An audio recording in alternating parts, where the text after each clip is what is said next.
stress is one of the abiotic stresses that affect the crops globally. To mitigate the salinity, there are several ways. Planting tolerant varieties and genotypes on a saline soil is one among them.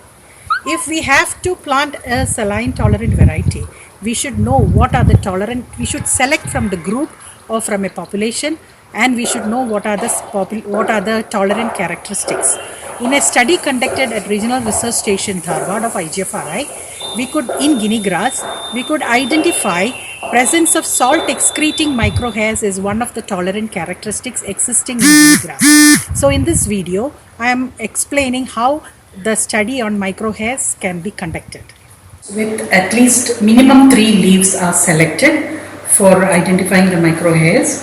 So these shoots should be like this. These shoots should be brought and it should be washed in a beaker without disturbing the leaves to remove the dust and adhering salt particles.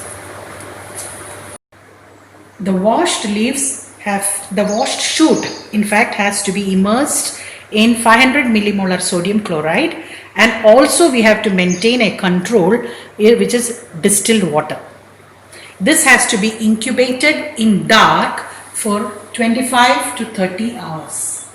The darkness ensures that the stomata will be closed and no salt will be excluded through the stomatas. After incubating in 500 millimolar sodium chloride for 24 to 30 hours, the shoot has to be removed and the leaves separated and washed individually. The leaf has to be washed separately without disturbing the leaves, and the washed leaf water has to be collected and used for EC measurement. We have to separate all the 3 leaves separately so that we will come to know which leaf has excluded more salt.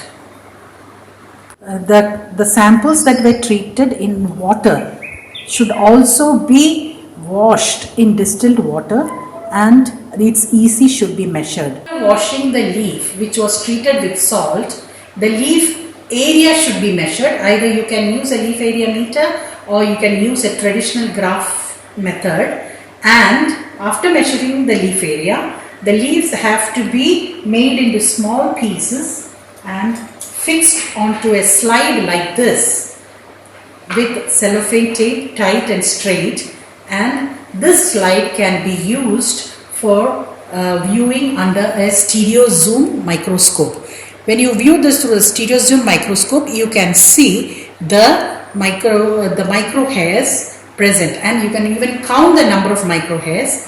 The number of micro hairs and correlated with the EC of the leaf wash and sodium content of the leaf wash after the salt treatment. This will give us an idea how much this variety or genotype is excreting salt through the micro hairs, and this can be used as a parameter for finding the tolerance towards salinity in Guinea grass. In our station, when we have conducted this study, we could identify that BG4 had more number of microhairs and it was even excreting more salt through the leaves, and BG4 was one of the tolerant varieties identified in our study.